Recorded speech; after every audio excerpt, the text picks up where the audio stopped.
Sistah, so much love on my previous reviews. I really do appreciate it. The numbers are growing.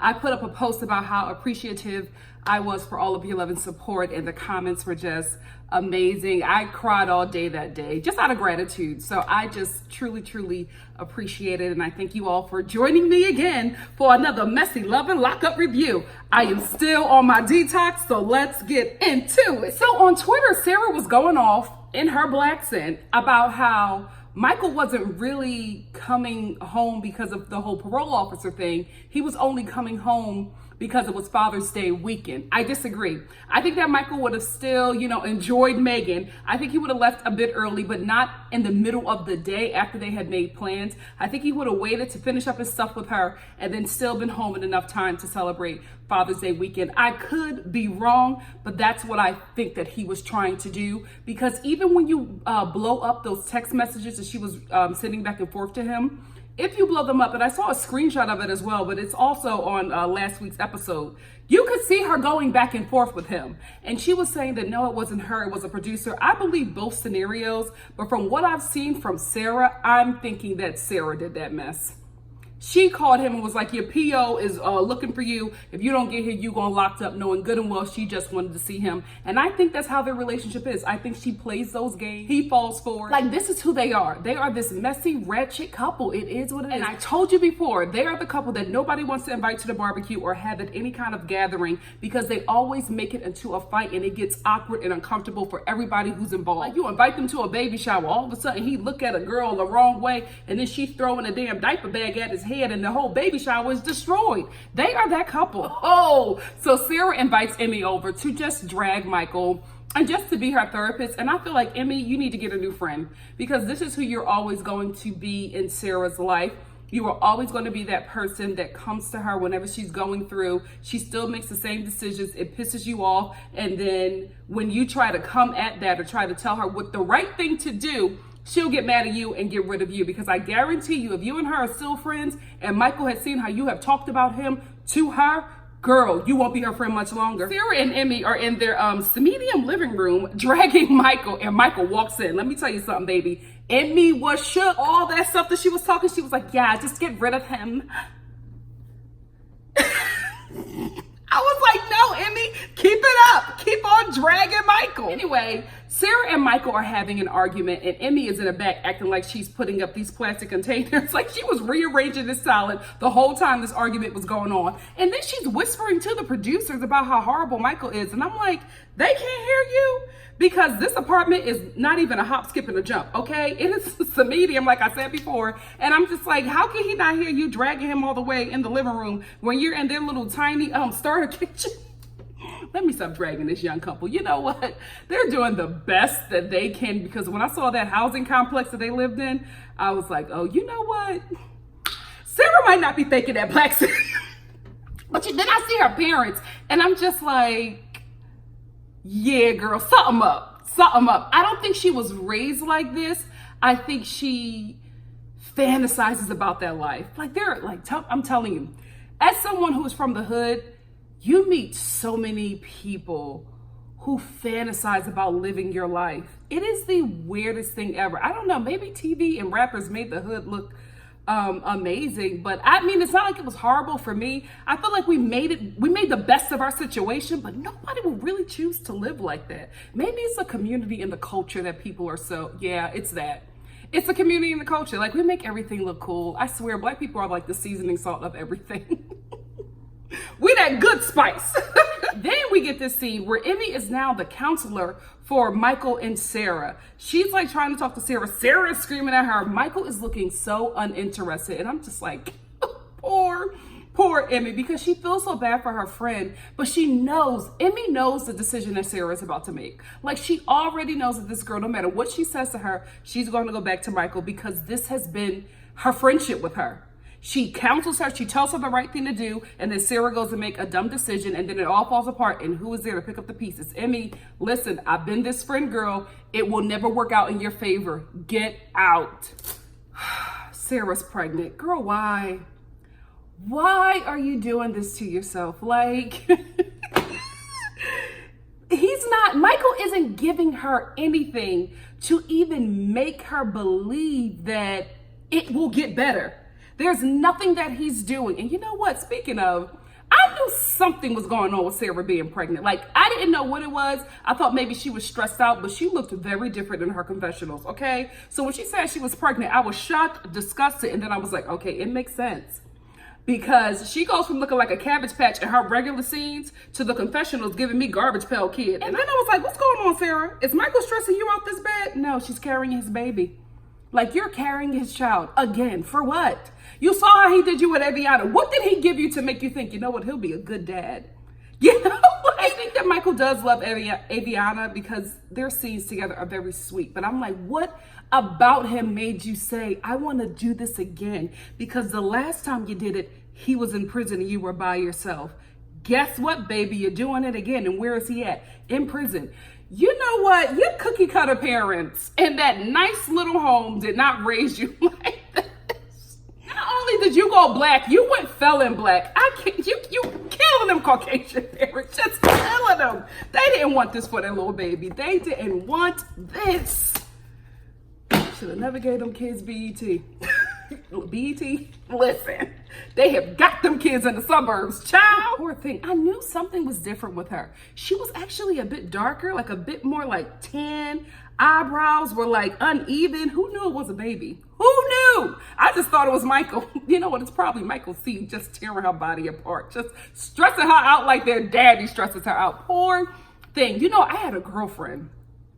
Because pregnancy is no joke. You know what I mean? The movies make it seem very beautiful. And it is. It is beautiful. You are a human being carrying another life. Like, for those 9 months, you know what it's like to be God, right? And I love it. And one day I plan on doing it. But my God, is it ever terrifying? I know a friend who changed colors. Real talk. Real talk. She was like a caramel macchiato. A caramel complected sister, and she got like 10 shades darker. I remember I ran into her at the airport and I had no idea who it was. She was like, Nikki, and I was like, hey, girl. And my reaction, she was like, I know, it's the baby. Like, everybody had been doing that to her. And I didn't know that a kid could do that, so I was really shocked. Listen, I'm praying for my own self. I want to be that one mom that is just like, oh my goodness, you're pregnant? Yes. Like, remember that mom that still had abs when she was pregnant? That's who I want to be. I just want to be, you know, well moisturized, glistening, glittery, and just happy with just a little belly. That's it. God, can I get that? I've been stressed out enough in this world. Don't let me be stressed being pregnant, please. But can I just say that this fight with Michael and Sarah, I guarantee you this fight lasted a good 5 hours. Because the fight started off in the daytime. Then we get to the evening and they're outside.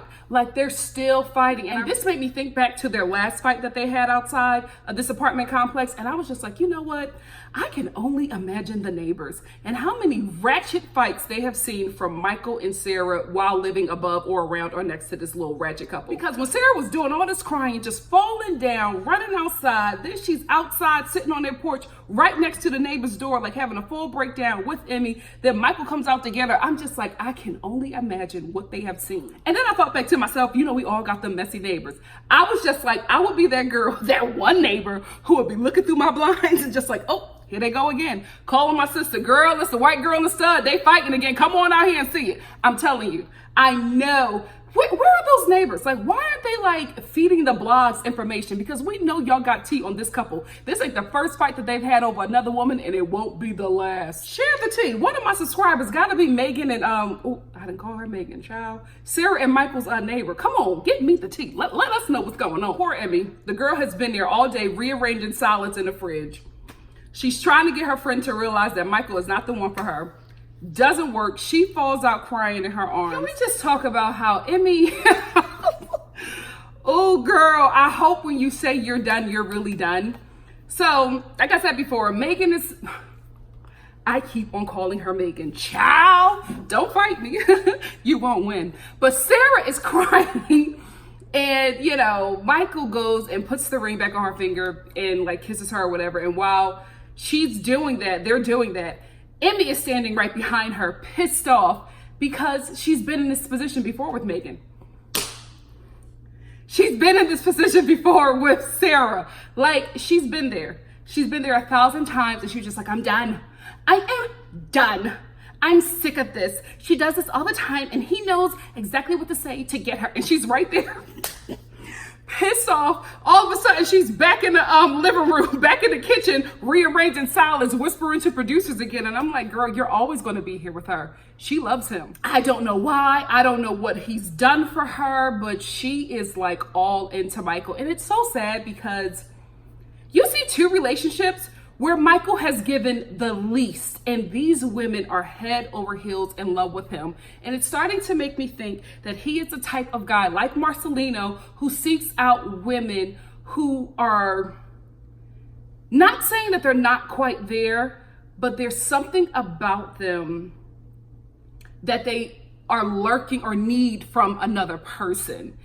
And they're not quite full like everybody else, and there's something that's missing, and they try to play on that. Because I feel like with both Megan and Sarah, they don't have the best confidence. You know what I mean? Like, they're not really that comfortable in who they are, right? So they have this guy who they think is everything, who has shown them attention, and they don't want to let that go because they probably, like Caitlyn, don't know when they're going to get a guy like this again. So they'll accept certain things that normally if they were full, they wouldn't accept. And I think that's what Michael is doing here. Sarah's black scent aside, I feel bad for her.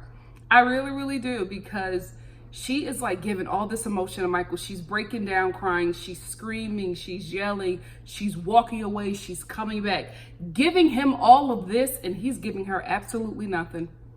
He's just like, you know, she's sitting there crying, he's just playing with his little toddler braids, just looking at her. Like nothing is fazed. He doesn't care. Like, he's not fazed by anything. He doesn't care. And his thing is, he probably doesn't want to be the bad guy, so he doesn't want to say, well, it's done. He wants her to do that, so it could be like, well, you didn't want me, so this is why I'm with this person. You know how those dudes are who do that, who play those games, and I think that's what he's waiting on. This is why I fully believe that Sarah was using Michael's P.O. to get him back, or to get him talking to her again, and to get him to come back home, because Michael, like, we have two separate confessionals. We have a confessional with Sarah, who is just like, you know, I was still upset with him, so I slept on the couch and he slept in our bed. And then you cut to Michael, who's just like, well, you know, I was in the shower. She got in the shower while he was washing off Megan. Sarah gets in the shower with him, and he's like, oh yeah, she seduces me, and so, you know, we have sex, and, you know, we slept in the same bed. I agree. Like, I don't agree, I believe him. I believe him when he said that, and I'm like, Sarah, you lying, because you know you look foolish. You know you look foolish, so you are lying to try to make yourself seem like you are so innocent and you don't know everything that's going on. But you know this dude. You know this dude better than we the viewers know, because we didn't caught his mess early on, but you caught it before and you allowed it. So you know who he is. So that's why you're going on Twitter, fighting everybody, raging on Twitter, raging on Instagram, because you don't want people to think that you are, sad to say, this stupid. You know? And to be quite honest with you, we the viewers can't judge. Everybody has that one person or multiple people that we have been like foolish for. We all do. That's why all those R&B like heartbreak songs, that's why they can get to so many people's hearts, because we've all been there. We've all had somebody that we were head over heels in love with, or just really infatuated with, and they didn't want anything to do with us. They didn't give us anything, but we still kept going back.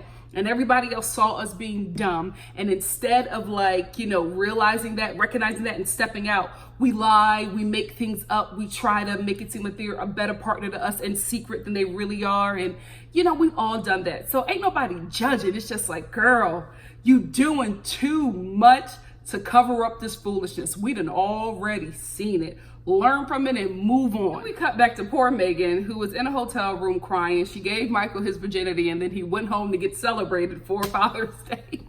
I think he would have stayed a bit longer. I really, really do. I think he would have finished out the day with her, because I think in this situation, he cares about Megan more than he cares about Sarah. The only thing he cares about concerning Sarah is his daughter. He cares about Megan. I don't think he really wants to be with her, but if he could pick from those two, he would pick Megan, right? I think he would have spent the whole day with her, and I think he would have left the next day to be with his daughter for Father's Day. So Megan is just heartbroken. She's been crying the whole time, and then she finally, you know, packs up and goes home, and she's in the Uber calling her father, and she's like, Dad, yeah, I'm on my way to the airport. And he's like, your trip is cut early. Like, what's going on? You're back so soon? She's like, well, yeah, you know, his P.O. And she's giving her dad the whole thing. You know, she's emoting, giving him this voice, and the dad was like, well, this is the life you chose. Black parents in a nutshell. Let me tell you something. Black parents will tell you the right thing. They will warn you. They will pick you up. They will brush your knees off. They will kiss your little boo-boo. But after a while, baby, they're done. They're done. And you could tell that was the voice of a father who was done. He tried to go the soft route with Megan. Megan didn't listen. So now he's icing her out. So he's just like, this is the life you chose. This is what you want to do. This is what you're going to have to deal with it. Okay, baby? See you when you get home. Click. Like, that's it. That is it. And I was just like, you know what? She needs that. Because Megan gives me very spoiled, very sheltered kid. And you know, sometimes your world just got to be shaken up so you can get it together. And this is what she needs. I don't think he needs to be doting over her and be like, oh, baby, come on home. No, give her the reality, because she's always going to end up here with guys like Michael if she doesn't live this thing out. So listen, he had the black parenter, and I don't have any problem with it. Let me tell you something. One time, my mom, years ago, I was a little kid, I was obsessed with fire. Thank the Lord that I'm okay. You know, what's that Drew Barrymore movie, Firestarter? I saw that and I was just like, I don't know why I got inspired. So anyway, we had an electric stove and I kept on like playing with the stove. I never got burnt. My mom was like, you better stop before you burn yourself. I was like, oh, okay, I'll stop. But like when she wasn't around, I was turning it on. I was like, ooh, ooh, ooh, you know, play with it. Finally, I played with it a bit too much, burnt my hand. And because I wasn't shocked, I didn't get my hand up fast enough. So I had we had an electric stove. So I had, you know, that little cylinder, those swirly things or whatever from the electric stove burnt on my hand.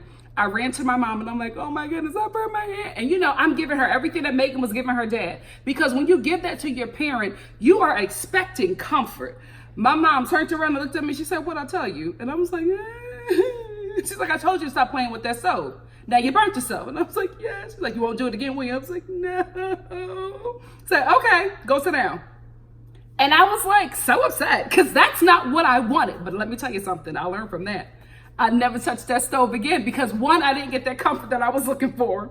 You know what I mean? And two, that hurt. Like, so I was just like, this is never happening again. But eventually, like Megan's dad, you know, my mom broke down and gave me all that comfort or whatever, but it was after the lesson was learned. And I think that's what's going to happen. I think her dad is always going to be there for her. Her family, period, will always be there for her. But her dad is going to let her scrape her knees a bit and learn from it. So, poor thing. This is a terrible lesson to have to learn with a felon. Ooh, let's talk about Caitlin and Matt. Caitlin got an accounting job. Accounting? When I heard that, I was just like, ooh. Really? You know what? You can never judge a book by its cover or its partner. Because what kind of accounting job does Caitlin have? Really? You clocking numbers like that, but you dating a felon addicted to heroin? Child, girl. Anyway, so she gets a job and I'm happy for her, right? She looks at a place. She wants to move in. She's going all around. And I'm just like, at first I was looking at this apartment like, this is a really nice apartment. What kind of money are you making?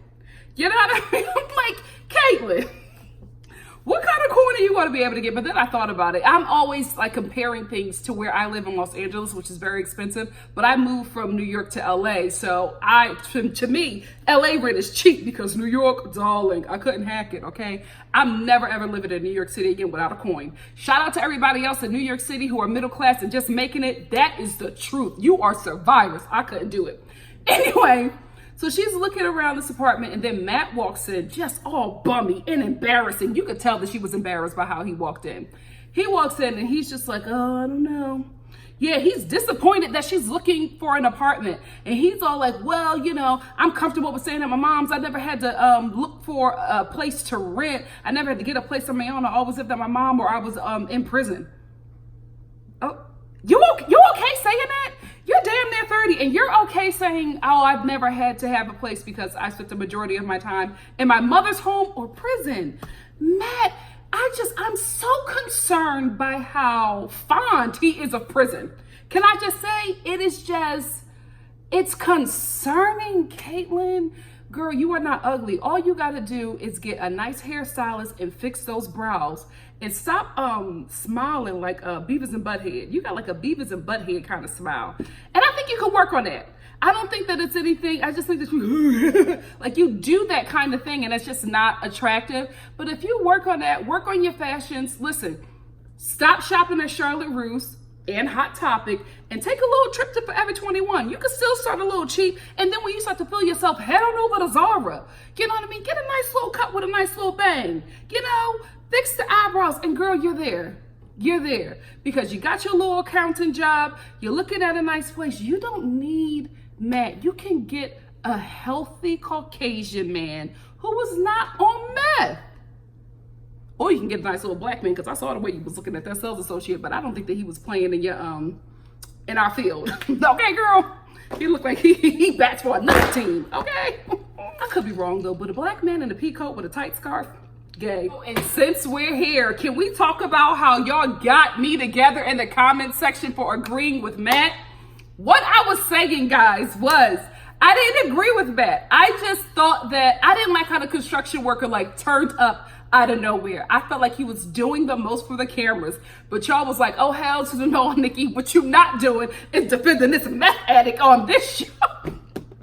Guys, I will never. I have learned my lesson. I am never ever defending a white man with questionable tattoos ever again. Never. I'm done. Matt, you were on your own. I tried, brother. I tried. They cussed me out, okay? Oh, and also, we got this little, this cute little scene, which I wish we had more of this in the show, but this cute little scene of Caitlyn trying on wedding dresses. And you know what, Caitlyn? I honestly like the lime green wedding dress. I feel like she's a fun person, and I think that, you know, of course, white is traditional, but you don't have to be traditional in your wedding. And I just thought that looked cute on her. But normally, people with red hair look gorgeous in green. Any kind of combination of green. A redhead can pull green off. Those two colors just work together. And my film class talked about that with like the color dichotomies. And it's one of those things where like red and green just work together. And if you can get them in any kind of shot, go for it. That's why Homegirl in Game of Thrones, they're always making sure to shoot her in a backdrop where it's like green or like lightly lit blue, because she just pops out in that. Caitlyn, go for the lime green dress, girl. I liked it. Screw the haters. You look cute. You look cute. Or maybe it was the fit. No, it was the green too. Yeah, I liked it. Oh, Brittany or Marcelino. So Brittany wants Marcelino to meet with Amanda because she wants to make them a throuple. All right, girl. Prison did a number on you. Okay. So she wants to make them a throuple and she wants them to meet. So before they even get there, Marcelino is just like, well, she better not come off aggressive. You know, she better not do anything that makes me feel a certain way. I don't want no aggressor in my face. And I'm like, Marcelino, you have said this several times about the people in Brittany's life, and the only person who was aggressive in her life is you, bro. You were even aggressive to Giovanni. Like, he was trying to shake your hand, and you're like you are the aggressor in every situation. So anyway, they all sit down to meet. And Brittany, I'm not liking you in this situation because although I'm not Team Marcelino, I don't like how she's treating Marcelino and Amanda. I don't like it. These are two people who definitely are infatuated with you, and you invite Amanda out to dinner. She doesn't know you're bringing Marcelino. So that's deceit right there that you're doing to both partners. You bring Marcelino, who is aggressive with a nasty attitude 24/7. What happened to that guy that was in the Missy Elliott video? What happened? Because he, child, could get it. So they're there meeting, and then she's talking to Marcelino, she's talking to Amanda, trying to get them to agree to this selfish situation for her. Listen, there are people who are in, you know, not monogamous, polyamorous relationships, right? For them, it works. But Brittany is unwillingly trying to make this a polyamorous relationship, and these two partners don't even know that. They both thought that they were with you single and that you wanted them by themselves. You're now trying to make them okay with this situation. And in saying that, I'm saying all of this based off of what the show is showing. But you guys come to me because you love me, okay? And also because I'm real. And I got to be real with y'all guys. This whole situation looked very fake to me, because when Marcelino sat down with Amanda, he wasn't aggressive like he was with Tito. And I'm not saying he was aggressive with Tito because he was a man. I'm just saying that I knew that he had never met Tito. When Marcelino sat down with Amanda, I was like, he knows her. He knows her. It was just his body language. I was like, he knows Amanda. They have met before. And then when Brittany was talking about, isn't she beautiful? He was like, yeah, I gotta give her that. She's beautiful. He was so warm to her in a weird way that was just like, they are familiar with each other. And I instantly was just like, you know what? They are doing this for TV, because this whole group looked like they had been banging since the camera started rolling on his show.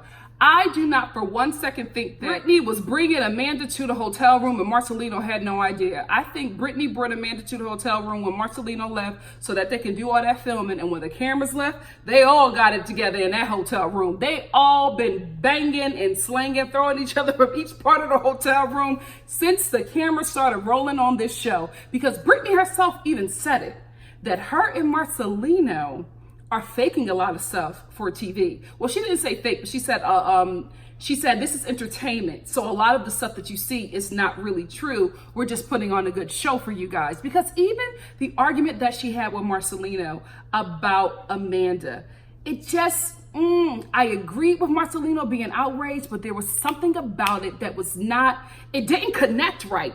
It did not connect. And I was like, this is Marcelino acting. Like, it didn't feel right, but because I wasn't quite sure about it, I didn't speak on it, but I gotta call it out. This storyline is fake.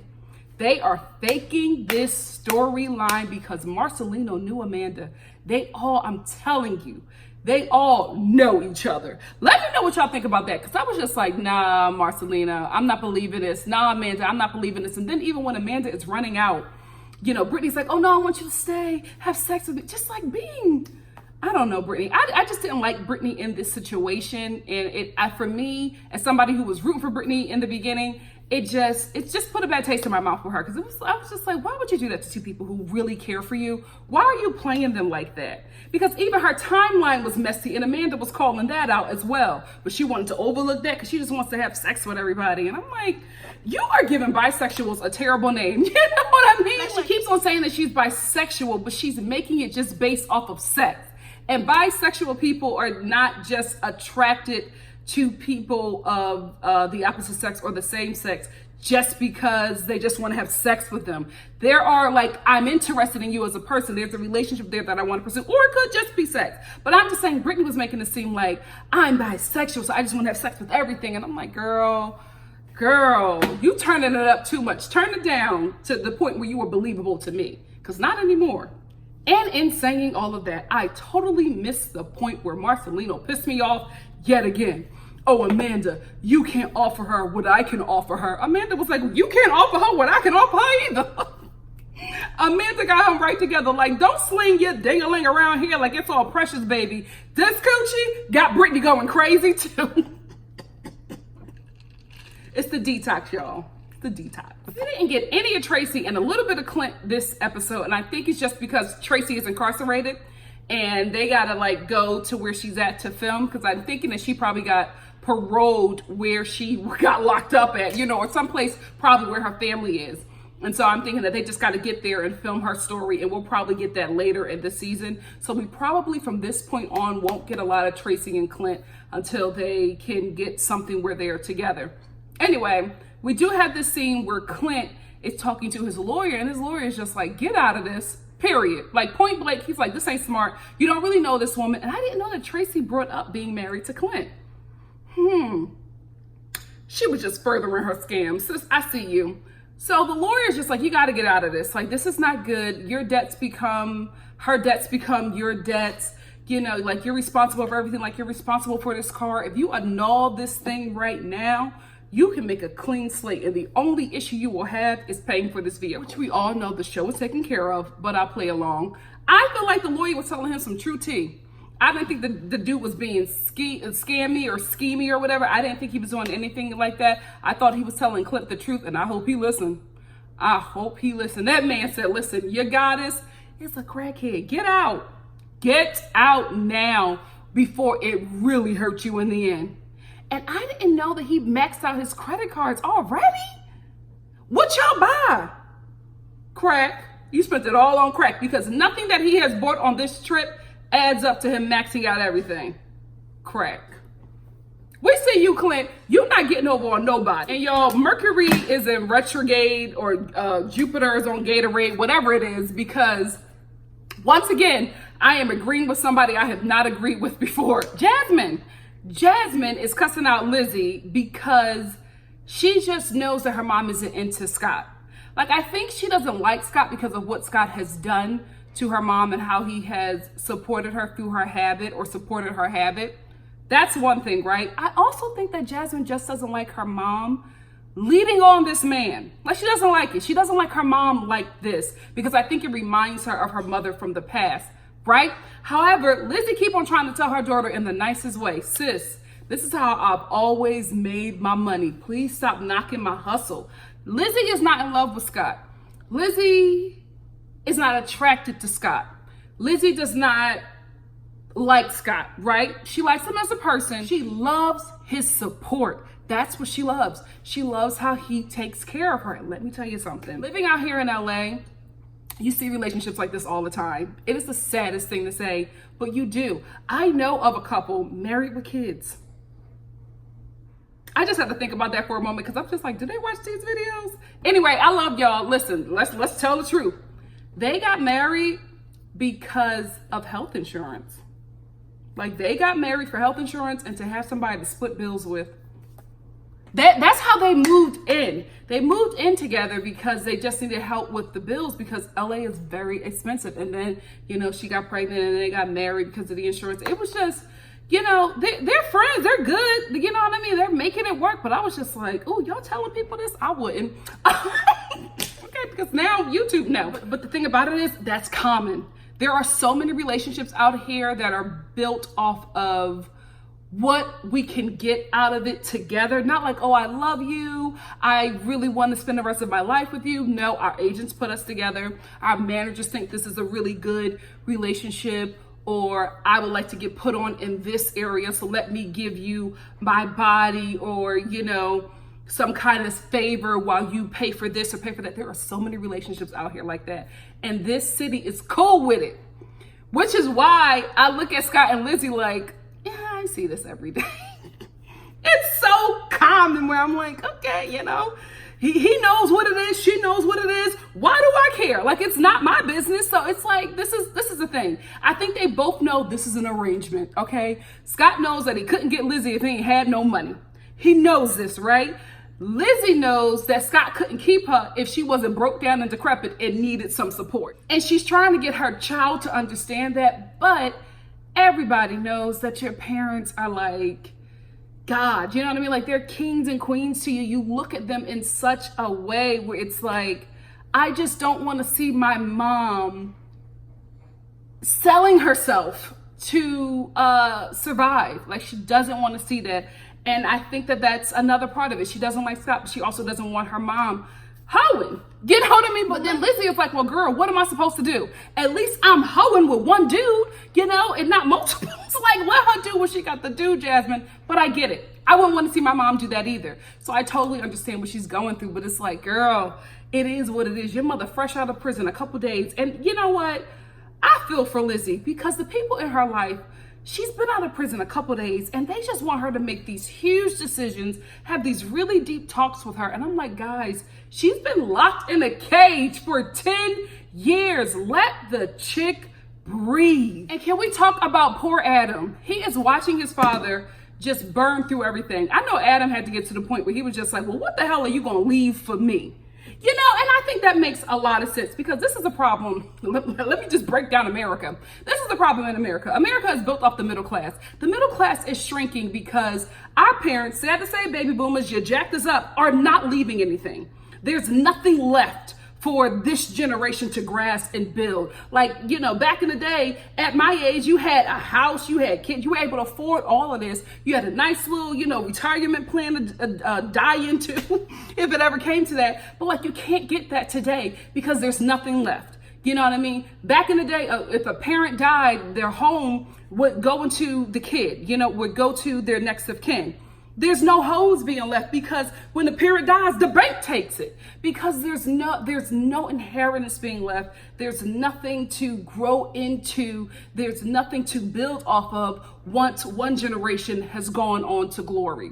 So the middle class is shrinking because we ain't got nothing. There's nothing to dig in. All you get is you're just inherited your parents' debt. And that's what Adam is just like, you're inheriting me your debt. Because if you die, I get all of that. I get all your debt. I get all the stuff that I got to take care of. And I didn't get to benefit off of anything.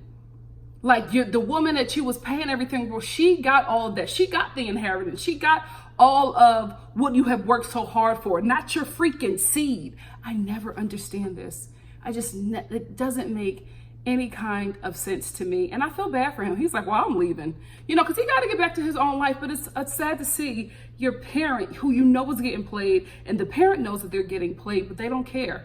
And then when you try to give them some kind of concern, he says, oh, well, you're an adult. So, okay, I should still be concerned about the fact that you don't have everything. And what kind of adult is he? Because he still gives me very young. So is he saying 18 being an adult? Can we stop with that? Especially now in this day and age, I hate the fact when people are just like, oh, you're 18, so you're an adult, go and live on your own. How? Oh, I can vote and get cigarettes. Now I should know how to pay rent. Now I should know how to get a job, how to pay bills, how to get insurance. Like, you're still a freaking kid. You were just in high school. Like, I hate that. And it's such an American thing because my friends who are immigrants, they don't leave their parents' home until they are getting married. And sometimes the couple moves in together. One of my really good friends, a median woman, we were talking one time and she was saying how she cannot wait to get out of her in-laws basement. And I was like, why are you in your in-laws basement? She was like, well, my husband and I are building a house and they're giving us money towards that. So, but the thing is, the house is taking a very long time and we have to live with them for a certain amount of years to like be able to afford that or whatever. And I was just thinking like, I could do that, but it would be taboo. Like, you're living in your parents' basement with a whole husband. Like, people will be like, oh my God, you got a whole husband and you're living in your parents' basement. This chick was building a freaking mansion. The parents not only gave them money at the wedding, the father even left them a part of the business so that they can make money from that. But they were still living with them for a very long time. And I was just like, you know what? Especially where I live, Americans are the minority in my neighborhood, okay? I'm like am I like the first black gentrifier? But they like help each other and they really build, and it's not all this, you get a certain age and get kicked out. Like, that was foreign to her. She was like, I never understood that you got to leave your parents' house because you're a certain age. She was just like, no, if anything, we leave when we can afford to leave. And it's frowned upon. So I was just like, you know what, Americans, we got to do better. Anyway, I said all that to say, think like an immigrant and be successful in life in America. So anyway, that's the end of the review for me. Thank you again for showing me so much love. I truly appreciate it. And I get excited when I come here and do this because I just know we're just going to have a good laugh the next day after it's posted. And I just enjoy my time. I enjoy my time doing this. I enjoy my time dialoguing with you guys. And I really appreciate it. I really, really do appreciate the love. Just know that I love you back. Also, a lot of you guys have been wanting me to review Married at First Sight. I can't do that for two reasons. One, I have a close associate who's a producer on the show, and I can't. I'll get them in trouble if I talk too much about what I know. Even if that wasn't the case, I wouldn't be watching Married at First Sight. I watch a lot of TV, and as I said before, I'm a working actress. This is pilot season. It is busy for your girl, okay? So I only review shows that I really, really enjoy, and I know a lot of stuff about. I just don't know a lot about Married at First Sight besides what my connect on that show tells me about it. And it's not for me. But who it is for is Miss Just Call Me Why. She does great reviews on that show. I don't even watch that show. I have no desire to watch it, but I watch her reviews, guys, and I have such a great time. Listen, That is your girl from Married at First Sight. Love After Lockup too. Like, she does a lot of great reviews, and she also has great talkbacks on Tuesdays. Tuesday Tea, I believe it is. It's something where she's drinking tea and she's talking about the subjects going on in the world. She got a lot of good stuff over there at her channel, but I wanted to definitely bring up Married at First Sight because she does great reviews on that, and I wouldn't send y'all no bull. Like, I don't watch that show, but I watch her reviews and I chuckle, okay? So go on over there and support Just Call Me Wild and watch Married at First Sight, because it ain't happening over here, you know what I mean? All we doing is Love After Lockup, trash, Bravo reality TV shows, and detoxing, okay? I'm also gonna load a video about the detox soon. I just am trying to figure out how to get it out to you guys without it being a long review. And just, and be informative and funny and not, you know, like, oh, another one of these weight loss things. It ain't about the weight. Let me tell you something. I'm still getting jobs booked and big, okay? It's more or less about the fact that I was terrible to my body during the holidays. I had a lot of great things happen for me in my life during the fall and during the holiday season. And I celebrated too hard, and I feel it now. So I just want to get my body back to being very, very healthy, because when I'm healthy, listen, don't let me be snatched, sparkly, and funny. I'm unstoppable, baby. Unstoppable. But I'll do a video about this week just to let you guys know what I'm doing. And that's it for me. I'm gonna go edit this, and then I'm gonna get some rest, and hopefully this gets to you in the early AM. Love you guys. See you next week for the following episode of Love After Lockup. That episode is going to be so messy, because did you see Sarah with the braids to the back when she about to do something? Oh girl, I want to see it. Girl, I want to see it. Megan, you better take off that wig and them glasses and get to work. Don't get embarrassed anymore on national TV. Ugh. Love y'all. Bye.